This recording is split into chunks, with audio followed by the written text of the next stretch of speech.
Dr. Ravi Garg, Director Pioneer Immigration, CICC member authorized by Canada Government and Canada Embassy ਵੱਲੋਂ ਸਾਰਿਆਂ ਨੂੰ ਨਮਸਕਾਰ, ਸਤਿ ਸ੍ਰੀ ਅਕਾਲ, good morning.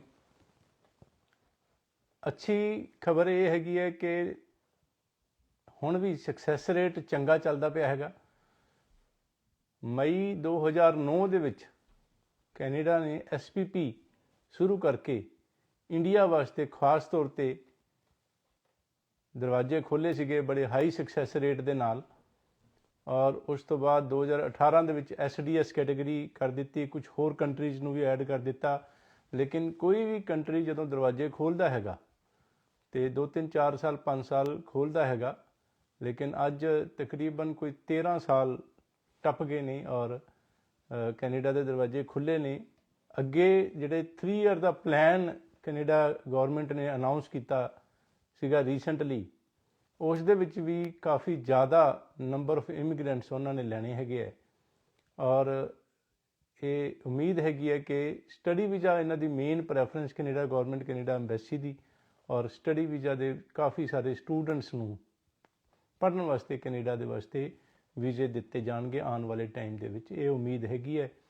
ਔਰ ਇਸ ਦੇ ਨਾਲ ਜਿਹੜਾ ਹੈ ਸਾਰੇ ਇੰਡੀਆ ਔਰ ਖ਼ਾਸ ਤੌਰ 'ਤੇ ਪੰਜਾਬ ਦੇ ਸਟੂਡੈਂਟਸ ਬਹੁਤ ਸਾਰੇ ਕੈਨੇਡਾ ਦੇ ਵਿੱਚ ਪੜ੍ਹਨ ਆਉਂਦੇ ਨੇ, ਔਰ ਇਹ ਰਾਹਤ ਦੀ ਖਬਰ, ਬੜੀ ਖੁਸ਼ੀ ਦੀ ਖਬਰ ਹੈਗੀ ਆ। ਔਰ ਸਕਸੈਸ ਰੇਟ ਚੰਗਾ, ਈਵਨ ਕਿ ਟੂਰਿਸਟ ਵੀਜ਼ਾ ਦਾ ਵੀ ਸਕਸੈਸ ਰੇਟ ਚੰਗਾ। ਹਾਲਾਂਕਿ ਟਾਈਮ ਟੂਰਿਸਟ ਵੀਜ਼ਾ ਦਾ ਹਫ਼ਤੇ 2 ਹਫ਼ਤੇ 4 ਹਫ਼ਤੇ 'ਚ ਪਹਿਲਾਂ ਕਿਸੇ ਟਾਈਮ ਆ ਜਾਂਦੇ ਸੀ ਵੀਜ਼ਾ, ਬਹੁਤ ਜ਼ਿਆਦਾ application study visa, visitor visa ਔਰ ਸਪਾਊਸ ਵੀਜ਼ਾ ਔਰ ਸਾਰੇ ਜਿੰਨੇ ਵੀ ਹੈਗੇ ਨੇ ਵੀਜ਼ਾਸ ਦੀ ਜਿਹੜੀ ਐਪਲੀਕੇਸ਼ਨ ਕਾਫੀ ਜ਼ਿਆਦਾ ਨੰਬਰ ਜਿਹੜੀ ਹੈਗੀ ਹੈ 2 ਮਿਲੀਅਨ ਦੇ ਕਰੀਬ, ਤਕਰੀਬਨ ਕੋਈ 20 ਲੱਖ ਐਪਲੀਕੇਸ਼ਨ ਜਿਹੜੀਆਂ ਨੇ ਪੈਂਡਿੰਗ ਸੀਗੀਆਂ, ਜਿਹੜੀਆਂ ਹੌਲੀ ਹੌਲੀ ਬੈਕਲੋਗ ਘਟਦਾ ਪਿਆ ਹੈਗਾ।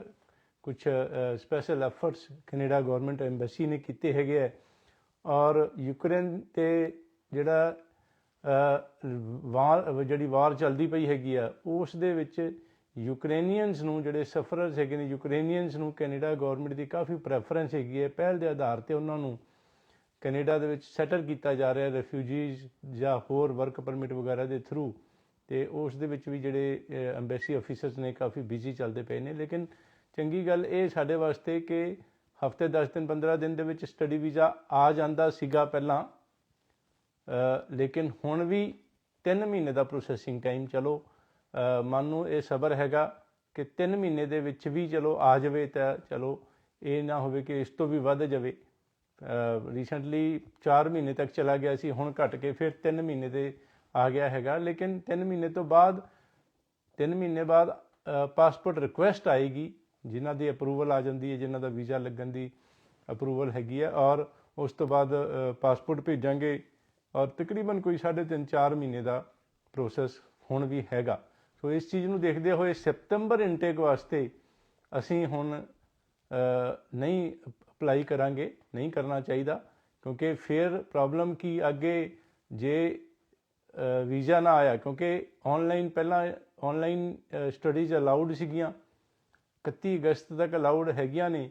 ਔਰ ਚਲੋ ਨਹੀਂ ਵੀ ਵੀਜ਼ਾ ਆਇਆ ਤਾਂ ਕਈ ਕਾਲਜਿਸ ਅਲਾਊਡ ਕਰ ਦਿੰਦੇ ਸੀਗੇ, ਸਟੂਡੈਂਟਸ ਜਿਹੜੇ ਨੇ ਇੰਡੀਆ ਵਿੱਚ ਜਾਂ ਕਿਤੇ ਵੀ ਬੈਠ ਕੇ ਔਨਲਾਈਨ ਸਟੱਡੀਜ਼ ਕਰ ਲੈਂਦੇ ਸੀਗੇ। ਲੇਕਿਨ ਇਸ ਵਕਤ ਜਦੋਂ 31 ਅਗਸਤ ਤੱਕ ਤੋਂ ਬਾਅਦ ਅਲਾਊਡ ਫਿਲਹਾਲ ਨਹੀਂ ਹੈਗਾ, ਅਤੇ ਜੇ ਅੰਬੈਸੀ ਨੇ ਹੋਰ ਅੱਗੇ ਅਲਾਊਡ ਨਾ ਕੀਤਾ, ਜਿਸ ਦੇ ਚਾਂਸਿਸ ਕਾਫੀ ਘੱਟ ਨਜ਼ਰ ਆ ਰਹੇ ਨੇ ਅਲਾਊਡ ਕਰਨ ਦੇ, ਅਤੇ ਫਿਰ ਜੇ ਵੀਜ਼ਾ ਲੱਗ ਕੇ ਸਟੂਡੈਂਟ ਦੇ ਹੱਥ ਦੇ ਵਿੱਚ 1 ਸਤੰਬਰ ਤੋਂ ਪਹਿਲਾਂ ਨਾ ਆ ਗਿਆ, ਅਤੇ ਉਹ ਇੱਥੇ ਪਹੁੰਚ ਨਹੀਂ ਸਕਣਗੇ ਔਰ ਡੈਫਰਮੈਂਟ ਲੈਣੀ ਪਏਗੀ। ਔਰ ਡੈਫਰਮੈਂਟ ਦੀ ਵੀ ਜਿਹੜੀ ਰਸ਼ ਚੱਲਦਾ ਪਿਆ ਕੈਨੇਡਾ ਦੇ ਵਿੱਚ ਐਪਲੀਕੇਸ਼ਨਸ ਦਾ, ਔਰ ਇਹ ਸਾਰਾ ਅੰਬੈਸੀ ਵਿੱਚ ਔਰ ਕਾਲਜਾਂ ਦੇ ਵਿੱਚ, ਅਤੇ ਬਹੁਤ ਸਾਰੇ ਜਿਹੜੇ ਕਾਲਜਿਸ ਦੇ ਵਿੱਚ ਡੈਫਰਮੈਂਟ ਜਦੋਂ ਅਸੀਂ ਅਪਲਾਈ ਕਰਦੇ ਹੈਗੇ ਤਾਂ ਸੀਟਾਂ ਨਹੀਂ ਮਿਲਦੀਆਂ ਅਗਲੇ ਇਨਟੇਕ ਦੀਆਂ। ਮੰਨ ਲਓ ਹੁਣ ਸਤੰਬਰ ਇਨਟੇਕ ਦੇ ਵੀਜ਼ੇ ਆਉਣਗੇ ਅਤੇ ਫਿਰ ਅੱਗੇ ਅਸੀਂ ਕਹਾਂਗੇ ਜਨਵਰੀ ਦਾ ਹੈ, ਅਤੇ ਜਨਵਰੀ ਦੀ ਹੁਣ ਤੋਂ ਹੀ ਸੀਟਾਂ ਕਈ ਕਾਲਜਿਸ ਦੇ ਵਿੱਚ ਫੁੱਲ ਹੋਣੀਆਂ ਸ਼ੁਰੂ ਹੋ ਗਈਆਂ। ਸਤੰਬਰ ਦੇ ਵਿੱਚ ਜਾ ਕੇ ਜਦੋਂ ਅਸੀਂ ਡੈਫਰਮੈਂਟ ਅਪਲਾਈ ਕਰਾਂਗੇ ਸੀਟਾਂ ਨਹੀਂ ਮਿਲਣੀਆਂ ਜਨਵਰੀ ਦੀਆਂ, ਫਿਰ ਮਈ ਵਿੱਚ ਵੀ ਕਈ ਵਾਰੀ ਪ੍ਰੋਗਰਾਮ ਨਹੀਂ ਹੁੰਦੇ, ਫਿਰ ਨੈਕਸਟ ਸਤੰਬਰ 'ਚ ਮਿਲੇਗੀ। ਮੈਨੂੰ ਯਾਦ ਹੈ ਇੱਕ ਸਟੂਡੈਂਟ ਦੀ ਸਤੰਬਰ 21 ਦੇ ਵਿੱਚ 1 ਹਫ਼ਤਾ ਲੇਟ ਹੋ ਗਿਆ ਸੀਗਾ, ਔਰ ਉਹਨਾਂ ਨੇ ਇਹ ਕਾਲਜ ਨੇ ਇਹ ਕਿਹਾ ਸੀਗਾ ਕਿ ਸਤੰਬਰ 21 ਦੀ ਹਫ਼ਤਾ 10 ਦਿਨ ਦੀ ਡੇਟਾਂ ਜਿਹੜੀਆਂ ਲੰਘ ਗਈਆਂ ਹੈਗੀਆਂ ਅੱਗੇ ਟਾਈਮ ਟੱਪ ਗਿਆ ਤੇ ਸਤੰਬਰ 22 ਦੇ ਵਿੱਚ ਸੀਟ ਮਿਲੀ ਸਟੂਡੈਂਟ ਨੂੰ 1 ਸਾਲ ਅੱਗੇ ਜਾ ਕੇ। ਸੋ ਇਹ ਜਿਹੜੀ ਕੰਪਲੀਕੇਸ਼ਨਸ ਤੋਂ ਬਚਣ ਵਾਸਤੇ, ਕਿਉਂਕਿ ਕਈ ਵਾਰੀ ਕੰਸਲਟੈਂਟਸ ਜਲਦਬਾਜ਼ੀ ਕਰ ਲੈਂਦੇ ਆ, ਕਈ ਵਾਰੀ ਨਹੀਂ ਪਤਾ ਹੁੰਦਾ ਇੰਨੀ ਜ਼ਿਆਦਾ ਡਿਟੇਲ ਦੇ ਵਿੱਚ, ਤੇ ਕਰ ਦਿੰਦੇ ਨੇ, ਅਪਲਾਈ ਕਰਦੇ। ਹੁਣ ਵੀ ਐਡਵਰਟਾਈਜ਼ਮੈਂਟਸ ਬੜੀਆਂ ਸਾਰੀਆਂ ਆ ਰਹੀਆਂ ਨੇ, 5000 ਸੀਟਾਂ 2000 ਸੀਟਾਂ ਸਤੰਬਰ ਇਨਟੇਕ ਵਾਸਤੇ ਹੈਗੀਆਂ ਨੇ। ਸੋ ਉਹ ਵੀ ਜਿਹੜੀ ਇਸ ਤਰ੍ਹਾਂ ਦੀ ਕਈ ਤਰ੍ਹਾਂ ਦੀ ਮਿਸਗਾਈਡਿੰਗ ਟਾਈਪ ਦੀ ਜਿਹੜੀ ਐਡਵਰਟਾਈਜ਼ਮੈਂਟਸ ਨੇ, ਇਹ ਵੀ ਸਟੂਡੈਂਟਸ ਉਹਨਾਂ ਦੇ ਪੇਰੈਂਟਸ ਨੂੰ ਆਪ ਧਿਆਨ ਦੇਣਾ ਪਏਗਾ, ਕਿਉਂਕਿ ਪ੍ਰਾਈਵੇਟ ਕਾਲਜਿਸ ਜਿੱਥੇ ਵਰਕ ਪਰਮਿਟ ਨਹੀਂ ਹੈਗੇ ਉੱਥੇ ਅਪਲਾਈ ਕਰਨਾ ਹੈ ਕਿ ਨਹੀਂ, ਇਸ ਦਾ ਵੀ ਤੁਸੀਂ ਧਿਆਨ ਨਾਲ ਸੋਚ ਸਮਝ ਕੇ ਤੁਹਾਨੂੰ ਸੋਚਣਾ ਪਏਗਾ। ਜਨਵਰੀ 23 ਦੀ ਐਪਲੀਕੇਸ਼ਨਸ ਕਾਲਜਿਸ ਨੇ ਲੈਣੀਆਂ ਸ਼ੁਰੂ ਕਰ ਦਿੱਤੀਆਂ ਨੇ, ਔਰ ਕਈ ਕਾਲਜਿਸ ਆਲਰੇਡੀ ਖੁੱਲ੍ਹ ਗਏ ਸੀਗੇ ਪ੍ਰੋਗਰਾਮ, ਔਰ ਅਸੀਂ ਆਲਰੇਡੀ ਭੇਜ ਚੁੱਕੇ ਹਾਂ ਐਪਲੀਕੇਸ਼ਨਸ, ਔਰ ਕਈ ਕਾਲਜਿਸ ਇਸ ਆਉਣ ਵਾਲੇ 1 ਹਫ਼ਤੇ ਦੇ ਵਿੱਚ ਖੁੱਲ੍ਹ ਜਾਣਗੇ। ਸੋ ਜਲਦੀ ਅਪਲਾਈ ਕਰਨਾ। ਹਾਲਾਂਕਿ ਅਗੇਨ ਰਸ ਨੂੰ ਦੇਖਦੇ ਹੋਏ ਕਈ ਵਾਰੀ ਇੱਕ ਕਾਲਜ ਵਿੱਚ ਅਪਲਾਈ ਕਰੀਏ ਤੇ ਨਹੀਂ ਆਫਰ ਲੈਟਰ, ਐਡਮਿਸ਼ਨ ਲੈਟਰ ਆਉਂਦੀ, ਤੇ ਆਪਾਂ ਨੂੰ 2-3 ਕਾਲਜਿਸ ਦੇ ਵਿੱਚ ਅਪਲਾਈ ਕਰਨਾ ਹੁੰਦਾ। ਉਹਨਾਂ ਦੀ ਕਾਲਜਾਂ ਦੀ ਐਪਲੀਕੇਸ਼ਨ ਫੀਸ ਵੀ ਸਟੂਡੈਂਟਸ ਨੂੰ ਦੇਣੀ ਪਏਗੀ, ਔਰ ਕਿਸੇ ਕਾਲਜ ਦੇ ਵਿੱਚ ਅਗਰ ਨਹੀਂ ਆਉਂਦੀ ਐਪਲੀਕੇਸ਼ਨ, ਜਿੱਦਾਂ ਫੁੱਲ ਹੋ ਜਾਂਦੇ ਪ੍ਰੋਗਰਾਮ, ਤੇ ਉਹ ਐਪਲੀਕੇਸ਼ਨ ਫੀਸ ਭਰਨ ਦੇ ਬਾਵਜੂਦ ਕਈ ਵਾਰੀ ਸੀਟਾਂ ਫੁੱਲ ਹੋ ਜਾਂਦੀਆਂ, ਆਪਾਂ ਨੂੰ ਸੀਟ ਨਹੀਂ ਮਿਲਦੀ। ਸੋ ਇਹ ਸਾਰੀ ਕੰਪਲੀਕੇਸ਼ਨਸ ਦੇਖੋ। ਜਿਸ ਤਰ੍ਹਾਂ ਇੱਕ ਮੇਰੇ ਕਲਾਇੰਟ ਦਾ ਫੋਨ ਆਇਆ ਕਿ ਜਿਹੜਾ PPP ਪ੍ਰਾਈਵੇਟ ਪਬਲਿਕ ਪਾਰਟਨਰਸ਼ਿਪ ਦੇ ਨਾਲ ਕਾਲਜ ਦੇ ਵਿੱਚ ਐਡਮਿਸ਼ਨ ਸੀਗੀ, ਔਰ ਪ੍ਰਾਈਵੇਟ ਕਾਲਜ ਹੈਗਾ ਲੇਕਿਨ ਪਬਲਿਕ ਕਾਲਜ, ਕੈਂਬਰੀਅਨ ਕਾਲਜ ਜਿਸ ਤਰ੍ਹਾਂ ਪ੍ਰਾਈਵੇਟ ਹੈਗਾ, ਹੈਂਸਨ ਅਕੈਡਮੀ ਜਿਹੜੀ ਬਰੈਂਪਟਨ ਵਿੱਚ ਹੈਗੀ ਹੈ, ਟੋਰੰਟੋ ਦੇ ਵਿੱਚ ਹੈਗੀ ਹੈ, ਉਹਨਾਂ ਦੇ ਨਾਲ ਇਹਨਾਂ ਦਾ ਐਸੋਸੀਏਸ਼ਨ ਹੈਗੀ ਹੈ, ਇਹਨਾਂ ਦਾ ਪਾਰਟਨਰਸ਼ਿਪ ਹੈਗੀ ਹੈ। ਜਿਹੜੇ ਇਹਨਾਂ ਦੇ ਮੇਨ ਕੈਂਪਸ ਹੈਗੇ ਨੇ ਕੈਂਬਰੀਅਨ ਸਡਬਰੀ ਦੇ, ਔਰ ਜਦੋਂ ਉੱਥੇ ਸਟੂਡੈਂਟ ਪੜ੍ਹਦਾ ਹੈਗਾ ਤੇ ਉਹਨਾਂ ਨੂੰ ਡਿਪਲੋਮਾ ਵਗੈਰਾ ਜਿਹੜਾ ਵੀ ਕੁਝ ਮਿਲੇਗਾ ਉਹ ਪਬਲਿਕ ਕਾਲਜ ਦੇਗਾ, ਔਰ ਵਰਕ ਪਰਮਿਟ ਅਲਾਊਡ ਹੈਗਾ। ਇਹ ਆਪਾਂ ਇਹ ਜਿਹੜੀ DLI ਦੀ ਲਿਸਟ ਵਿੱਚ ਆਪਾਂ ਕੈਨੇਡਾ ਅੰਬੈਸੀ ਦੀ ਵੈਬਸਾਈਟ 'ਤੇ ਆਪਾਂ ਇਹ ਸਾਰੀ ਚੀਜ਼ ਦੇਖ ਸਕਦੇ ਹਾਂ ਕਿ ਵਰਕ ਪਰਮਿਟ ਅਲਾਊਡ ਹੈਗਾ। ਹੈਂਸਨ ਅਕੈਡਮੀ, ਇਹ ਸਾਰੀਆਂ ਜਿਹੜੀਆਂ ਮੈਂ ਗੱਲਾਂ ਕੀਤੀਆਂ ਉਹ ਲਿਖੀਆਂ ਹੋਈਆਂ ਨੇ ਉੱਥੇ। ਲੇਕਿਨ ਇਹ ਇੰਨੀਆਂ ਅੱਛਾ, ਉਹਨਾਂ ਨੂੰ ਕਿਸੇ ਨੇ ਕਹਿ ਦਿੱਤਾ ਕਿ ਇਹ ਪ੍ਰਾਈਵੇਟ ਕਾਲਜ ਹੈ ਕਿ ਨਹੀਂ ਅਲਾਊਡ ਹੈਗਾ। ਸੋ ਮੇਰੇ ਕੋਲ ਫੋਨ ਆਇਆ ਤੇ ਮੈਂ ਉਹਨਾਂ ਨੂੰ ਸਮਝਾਇਆ, ਦੱਸਿਆ, ਲੇਕਿਨ ਦੱਸਣ ਦੀ ਚਲੋ ਮੇਰੇ 'ਤੇ ਉਹਨਾਂ ਨੂੰ ਯਕੀਨ ਹੈ, ਇਸ ਕਰਕੇ ਯਕੀਨ ਆ ਗਿਆ। ਲੇਕਿਨ ਇੰਨੀ ਸਾਰੀਆਂ ਕੰਪਲੀਕੇਸ਼ਨਸ, ਕਿਹੜੇ ਕਾਲਜ ਵਿੱਚ ਅਪਲਾਈ ਕਰਨਾ ਹੈਗਾ, ਅੰਬੈਸੀ ਵਿੱਚ ਕਿੰਨਾ ਅਪਲਾਈ ਕਰਨਾ ਹੈਗਾ, ਔਰ ਇਸ ਵਕਤ 3 ਮਹੀਨੇ ਲੱਗਦੇ ਪਏ ਨੇ, ਅਤੇ ਸਟੂਡੈਂਟਸ ਨੂੰ ਐਪਰੀਹੈਂਸ਼ਨ, ਜਿਨ੍ਹਾਂ ਕੋਲ ਕੋਈ ਮੇਰੇ ਤੱਕ ਫੇਸਬੁੱਕ ਵਗੈਰਾ ਦੇ ਜ਼ਰੀਏ ਮੇਰੇ ਕਨੈਕਸ਼ਨਸ ਹੈਗੇ ਨੇ, ਉਹ ਦੂਜੇ ਦਿਨ, ਹਰ ਦੂਜੇ ਦਿਨ, ਤੀਜੇ ਦਿਨ ਪੁੱਛਦੇ, ਸਰ ਹੁਣ ਕੀ ਬਣੇਗਾ ਜਾਂ ਕਦੋਂ ਵੀਜ਼ਾ ਆਏਗਾ। ਅਤੇ ਜਦੋਂ 3 ਮਹੀਨੇ ਦਾ ਟਾਈਮ ਹੈ, ਹਰ ਰੋਜ਼ ਪੁੱਛਣ ਨਾਲ ਤਾਂ ਕੁਛ ਨਹੀਂ ਹੋਣਾ, ਔਰ ਮੈਂ ਅਗਰ ਹਰ ਰੋਜ਼ ਜਵਾਬ ਦੇਣ ਲੱਗ ਜੂੰਗਾ ਅਤੇ ਫਿਰ ਉਹ ਫਾਈਲਾਂ ਕੌਣ ਚੈੱਕ ਕਰੇਗਾ, ਜਿਹੜੀਆਂ ਇੰਨੀਆਂ ਸਾਰੀਆਂ ਫਾਈਲਾਂ ਆਉਣੀਆਂ ਨੇ। ਫਾਈਲਾਂ ਨੂੰ ਧਿਆਨ ਨਾਲ ਚੈੱਕ ਕਰਨਾ ਹੈ। ਜਿਹੜੇ ਕੰਪਲੀਕੇਸ਼ਨਸ ਹੋ ਜਾਂਦੀਆਂ ਨੇ, ਕੋਈ ਪ੍ਰੋਬਲਮ ਹੁੰਦੀ ਹੈ ਕਾਲਜਾਂ ਦੀ, ਅੰਬੈਸੀ ਦੀ, ਕਿਉਂਕਿ ਇੱਕ ਧਿਆਨ ਦੇਣ ਵਾਲੀ ਗੱਲ ਹੈ, ਮੈਨੂੰ ਤਕਰੀਬਨ ਕੋਈ 20 ਸਾਲ ਹੋ ਗਏ ਇਸ ਫੀਲਡ ਦੇ ਵਿੱਚ, ਚਾਹੇ Canada, Australia, New Zealand, UK, USA ਜਾਂ ਕੋਈ ਵੀ ਕੰਟਰੀ ਦੇ ਵਿੱਚ ਵੀਜ਼ਾ ਦਾ ਸਿਸਟਮ ਚੱਲਦਾ। ਜਦੋਂ ਕਾਲਜਾਂ ਦੇ ਵਿੱਚ ਵੀ ਕੰਪਲੀਕੇਸ਼ਨਸ ਆਉਂਦੀਆਂ ਰਹਿੰਦੀਆਂ ਨੇ, ਅੰਬੈਸੀ ਵੱਲੋਂ ਵੀ ਕੰਪਲੀਕੇਸ਼ਨਸ ਆਉਂਦੀਆਂ ਰਹਿੰਦੀਆਂ, ਕਈ ਵਾਰੀ ਜਨਰਲ ਸੈਂਕੜਾਂ ਹਜ਼ਾਰਾਂ ਸਟੂਡੈਂਟਸ ਨੂੰ ਕੰਪਲੀਕੇਸ਼ਨਸ ਆ ਜਾਂਦੀਆਂ। ਕਈ ਵਾਰੀ ਸਪੈਸੀਫਿਕਲੀ ਕਿਸੇ ਬੱਚੇ ਦਾ ਕੇਸ ਰੁਕ ਜਾਂਦਾ ਹੈਗਾ, ਕੁਛ ਕਾਰਨਾਂ ਕਰਕੇ ਅੰਬੈਸੀ ਰੋਕ ਲੈਂਦੀ ਹੈ ਜਾਂ ਟਾਈਮ ਜ਼ਿਆਦਾ ਲੱਗ ਗਿਆ।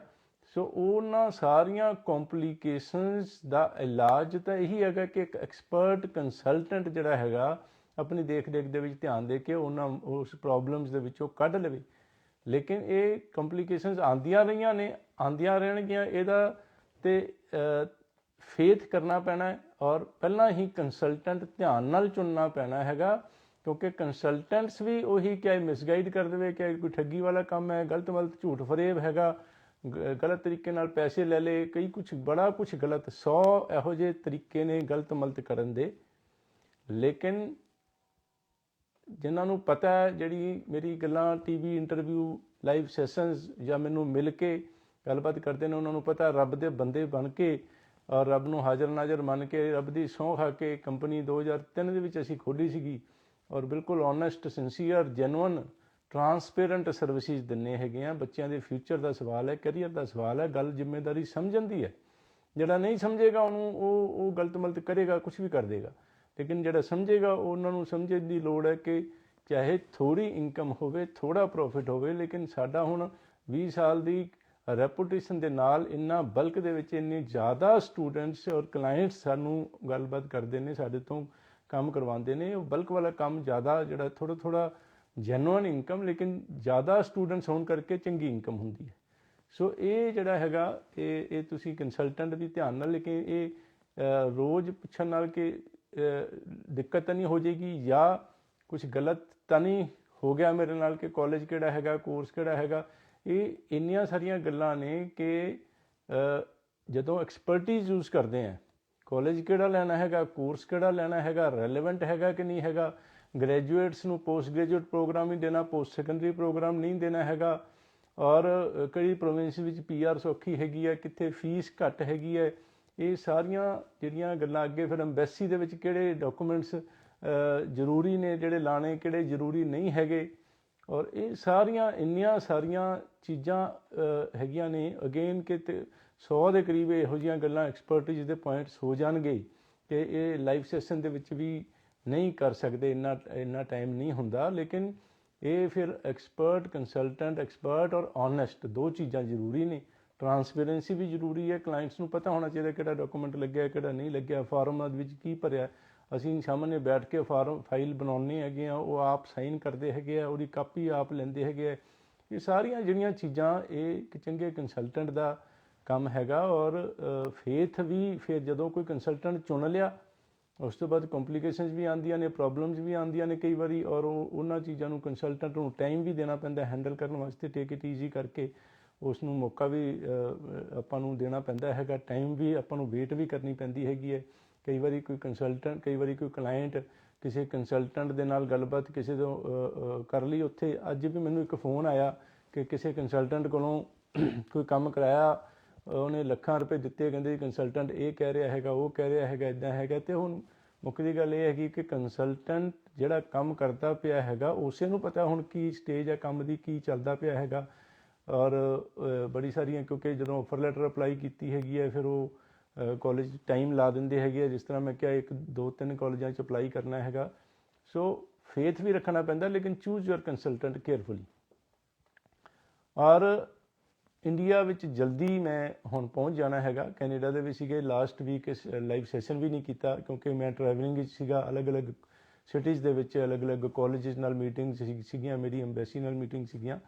ਸੋ ਹੁਣ ਨੈਕਸਟ ਜਿਹੜਾ ਹੈਗਾ ਜਲਦੀ ਮੈਂ ਇੰਡੀਆ ਪਹੁੰਚ ਜਾਣਾ ਹੈਗਾ ਔਰ ਉੱਥੇ ਸਟੂਡੈਂਟਸ ਨਾਲ, ਪੇਰੈਂਟਸ ਨਾਲ ਮੀਟਿੰਗਸ ਔਰ ਗੱਲਬਾਤ ਕਰਾਂਗਾ। ਹਾਲਾਂਕਿ ਭਾਵੇਂ ਕਿਤੇ ਵੀ ਹੋਵਾਂ, ਮੈਂ ਸਾਰੀ ਹਰ ਚੀਜ਼ 'ਤੇ ਨਿਗਾਹ ਸੀਗੀ ਮੇਰੀ। ਔਰ ਕੁਛ ਮਹੀਨਿਆਂ ਤੋਂ ਮੈਂ ਕੈਨੇਡਾ ਦੇ ਵਿੱਚ ਸੀਗਾ ਔਰ ਸਾਰੀਆਂ ਫਾਈਲ ਚੈੱਕ ਕਰਨੀਆਂ, ਹਰ ਇੱਕ ਸਟੂਡੈਂਟਸ ਦਾ ਕਿਹੜਾ ਕਾਲਜ, ਕਿਹੜਾ ਕੋਰਸ ਦਿੱਤਾ, ਉਹੀ ਓਨੈਸਟੀ, ਟਰਾਂਸਪੇਰੈਂਸੀ, ਹਰ ਚੀਜ਼ 'ਤੇ ਮੇਰੀ ਨਿਗਾਹ।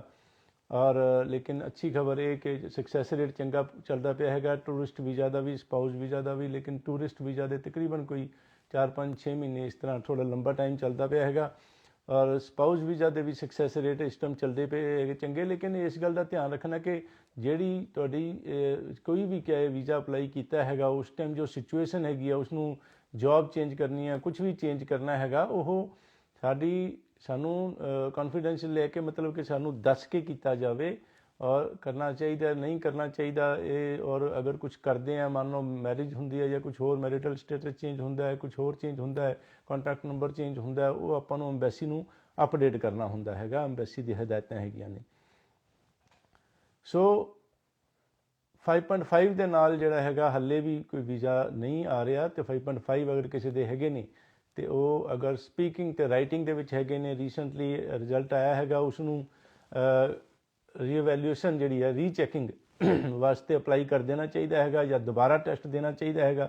6 each ਹੋਣੇ ਚਾਹੀਦੇ। PTE ਜਿਹੜਾ ਹੈਗਾ ਉਸ ਦੇ ਨਾਲ ਵੀਜ਼ੇ 'ਤੇ ਆ ਰਹੇ ਨੇ, ਲੇਕਿਨ ਫਿਰ ਵੀ ਆਈਲੈਟਸ ਦਾ ਸਕਸੈਸ ਰੇਟ ਜ਼ਿਆਦਾ ਹੈਗਾ PTE ਨਾਲੋਂ। ਇਸ ਕਰਕੇ ਜਿਨ੍ਹਾਂ ਨੇ ਹਾਲੇ ਟੈਸਟ ਨਹੀਂ ਲਿਆ ਬੈਟਰ ਹੈਗਾ। ਇੱਕ ਸਟੂਡੈਂਟ ਦਾ ਫੋਨ ਆਇਆ, ਕਹਿੰਦਾ ਜੀ I am comfortable in PTE, ਕਿ PTE ਮੈਨੂੰ ਜ਼ਿਆਦਾ ਵਧੀਆ ਲੱਗਦਾ ਪਿਆ, ਲੇਕਿਨ ਸਕਸੈਸ ਰੇਟ ਡਾਊਨ ਹੋਣ ਕਰਕੇ ਨਹੀਂ ਐਡਵਾਈਜ਼ ਮੈਂ ਕਰਦਾ ਆਈਲੈਟਸ ਕਰਨੀ ਚਾਹੀਦੀ ਹੈਗੀ, ਜ਼ਿਆਦਾ ਪ੍ਰੈਫਰਡ ਹੈਗੀ ਹੈ। ਅਗਰ 2-3-4 ਵਾਰ ਕਰਕੇ ਨਹੀਂ ਆਏ ਫਿਰ ਆਪਾਂ ਸੋਚ ਸਕਦੇ ਹਾਂ ਪੀਟੀ ਕਰਨ ਬਾਰੇ। ਜਿਹੜੇ ਅਫੋਰਡ ਨਹੀਂ ਕਰਦੇ ਉਹ ਘੱਟ ਫੀਸ ਵਾਲੇ ਕਾਲਜ, ਗੌਰਮੈਂਟ ਵਧੀਆ ਕਾਲਜ ਜਿਨ੍ਹਾਂ 'ਚ ਵਰਕ ਪਰਮਿਟ ਅਲਾਊਡ ਹੈਗਾ, ਉਹ ਆਪਾਂ ਦੱਸ ਸਕਦੇ ਹੈਗੇ ਹਾਂ। ਸਾਡੇ ਆਫਿਸ ਦੇ ਵਿੱਚ ਜਾ ਕੇ ਇਸ ਬਾਰੇ ਗੱਲ ਕਰੋਗੇ ਤੇ ਅੱਡ ਕਾਲਜਾਂ ਦੀ ਅੱਡ ਫੀਸਾਂ, ਜਿਹੜੇ ਘੱਟ ਫੀਸ ਵਾਲੇ ਕਿਹੜੇ ਕਾਲਜ, ਕਿਹੜੇ ਕੋਰਸ ਹੈਗੇ ਨੇ। ਅੱਗੇ ਆਪਾਂ ਕਾਫੀ ਸਾਰੇ ਕਾਲਜਾਂ ਦੇ ਨਾਮ ਵੀ ਲੈਣੇ ਹੈਗੇ ਆ। ਪਿਛਲੇ ਮੇਰੇ ਲਾਈਵ ਸੈਸ਼ਨਸ ਜਾ ਕੇ ਦੇਖ ਲੈਣੇ ਹੈਗੇ ਆ। Facebook, Instagram, YouTube pioneer immigration ਦੇ ਪੇਜ ਲਾਈਕ ਕਰਨੇ, ਸ਼ੇਅਰ ਕਰਨੇ, ਸਬਸਕ੍ਰਾਈਬ ਕਰਨਾ YouTube ਚੈਨਲ। ਔਰ ਪਿਛਲੇ 5-7, 10, 15 ਤੁਸੀਂ ਅਗਰ ਲਾਈਵ ਸੈਸ਼ਨ ਦੇਖੋਗੇ ਉਸ ਦੇ ਵਿੱਚ ਅਲੱਗ-ਅਲੱਗ ਤਰ੍ਹਾਂ ਦੀ ਅਲੱਗ-ਅਲੱਗ ਇਨਫੋਰਮੇਸ਼ਨ ਅਲੱਗ-ਅਲੱਗ ਸੈਸ਼ਨਸ ਦੇ ਵਿੱਚ ਦਿੱਤੀਆਂ ਹੁੰਦੀਆਂ ਨੇ। ਔਰ ਕਿਹੜੇ ਕਾਲਜ ਵਿੱਚ ਕਿੰਨੀ ਫੀਸ ਦਾ ਫਾਇਦਾ ਹੋਏਗਾ ਉਹ ਤੁਸੀਂ ਦੇਖ ਸਕਦੇ ਹੋ। ਆਫਿਸ ਵਿੱਚ ਜਾ ਕੇ ਵੀ ਗੱਲ ਕਰ ਸਕਦੇ ਹੈਗੇ ਹੋ। ਸਾਡੀ ਜਿਹੜੀ ਕੰਸਲਟੇਸ਼ਨ ਫੀਸ ਹੈਗੀ, ਸਾਡੀ ਜਿਹੜੀ ਗੱਲਬਾਤ, ਜਿਹੜੀ ਸਾਡੀ ਪ੍ਰੋਸੈਸਿੰਗ ਫੀਸ ਹੈਗੀ ਹੈ ਕੰਪਨੀ ਦੀ, ਸਟੂਡੈਂਟ ਵੀਜ਼ਾ ਦੀ ਸਿਰਫ 2000 ਰੁਪਏ ਹੈਗੀ ਹੈ। ਕਿਉਂਕਿ ਸਾਨੂੰ ਜਿਹੜੇ ਨੇ ਵੀਜ਼ਾ ਤੋਂ ਬਾਅਦ ਸਾਡੇ ਬੈਨੀਫਿਟਸ ਕਾਲਜ ਯੂਨੀਵਰਸਿਟੀ ਦਿੰਦੇ ਨੇ, ਇਹ ਰਜਿਸਟ੍ਰੇਸ਼ਨ ਫੀਸ ਹੈਗੀ ਹੈ। ਲੇਕਿਨ ਰਿਫਿਊਜ਼ਡ ਕੇਸਿਸ ਜਾਂ ਕੰਪਲੀਕੇਟਡ ਕੇਸਿਸ ਜਿਨ੍ਹਾਂ ਨੂੰ ਬਹੁਤ ਜ਼ਿਆਦਾ ਧਿਆਨ ਦੀ ਲੋੜ ਪੈਂਦੀ, ਉਹਨਾਂ ਦੀ ਫੀਸ ਵੱਧ ਹੋ ਸਕਦੀ ਹੈਗੀ ਹੈ।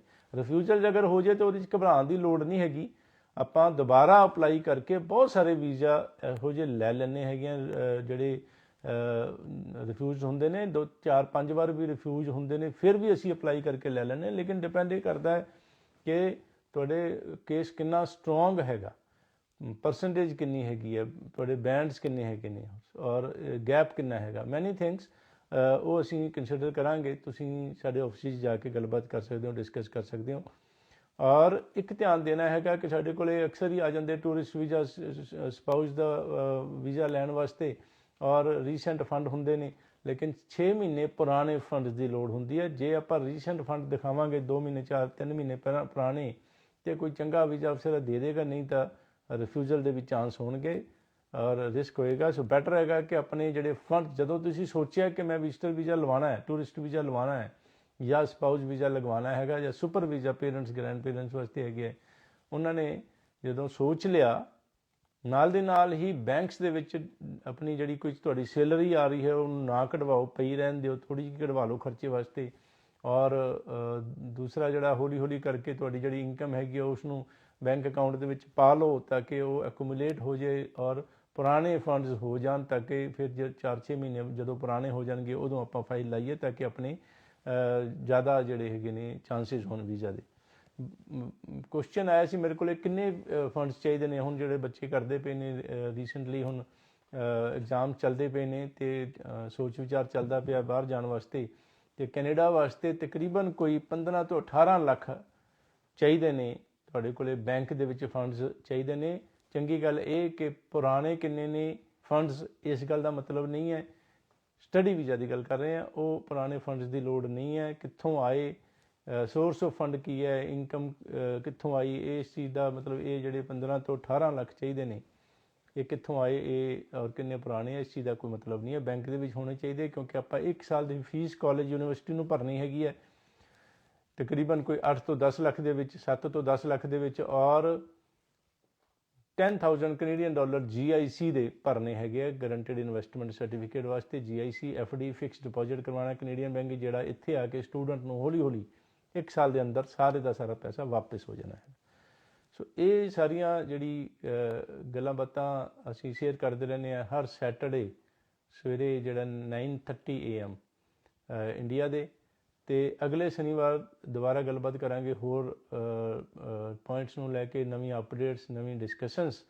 ਔਰ ਜਿਨ੍ਹਾਂ ਨੇ ਹੁਣ ਅਪਲਾਈ ਕਰਨਾ, ਲੇਟ ਨਹੀਂ ਕਰਨਾ ਜਨਵਰੀ ਵਾਸਤੇ, ਕਿਉਂਕਿ ਹਾਲੇ ਟਾਈਮ ਤਾਂ ਬਹੁਤ ਪਿਆ ਹੈਗਾ। ਹਾਲੇ 1 ਜੂਨ ਦਾ ਮਤਲਬ ਇਹ ਕਿ 6 ਮਹੀਨੇ ਤਕਰੀਬਨ ਪਏ ਹੈਗੇ ਹੈ, ਲੇਕਿਨ 7 ਮਹੀਨੇ ਪਏ ਹੈਗੇ ਆ, ਲੇਕਿਨ ਆਲਰੇਡੀ ਇਨ ਐਡਵਾਂਸ ਭਰਨੇ ਸ਼ੁਰੂ ਹੋ ਜਾਂਦੇ ਹੈਗੇ ਆ। ਹੁਣ ਜਨਵਰੀ ਦੇ ਕੁਝ ਕਾਲਜਿਸ ਦੇ ਕਾਫੀ ਸਾਰੇ 80-90% ਪ੍ਰੋਗਰਾਮ, ਲੈਂਪਟਨ ਕਾਲਜ ਹੈਗਾ ਜਿਹੜਾ, ਉਸ ਦੇ ਪ੍ਰੋਗਰਾਮ ਫੁੱਲ ਹੋ ਗਏ। ਹੋਰ ਬੜੇ ਸਾਰੇ ਕਾਲਜਿਸ ਦੇ ਪ੍ਰੋਗਰਾਮ ਆਲਮੋਸਟ ਫੁੱਲ ਹੋ ਗਏ ਨੇ। ਚੋਇਸਿਸ ਘਟਦੀਆਂ ਜਾਣਗੀਆਂ, ਔਰ ਉਹ ਵੀ ਜਿਹੜੀਆਂ 100 ਸੀਟਾਂ ਵਿੱਚੋਂ 70-80 ਸੀਟਾਂ ਆਲਰੇਡੀ ਫੁੱਲ ਹੋ ਚੁੱਕੀਆਂ। ਥੋੜ੍ਹੇ ਬਹੁਤ ਪ੍ਰੋਗਰਾਮ ਜਿਹੜੇ ਓਪਨ ਹੈਗੇ ਨੇ ਉਹਨਾਂ ਦੇ ਵਿੱਚ ਚਾਂਸਿਸ ਆਫ ਐਡਮਿਸ਼ਨ ਘਟਦੇ ਜਾਣਗੇ। Apply as soon as possible and visit our offices. ਲੇਕਿਨ 100% ਰੱਬ ਨੂੰ ਹਾਜ਼ਰ ਨਾਜ਼ਰ ਮੰਨ ਕੇ ਜੈਨੂਅਨ ਸਰਵਿਸਿਜ਼।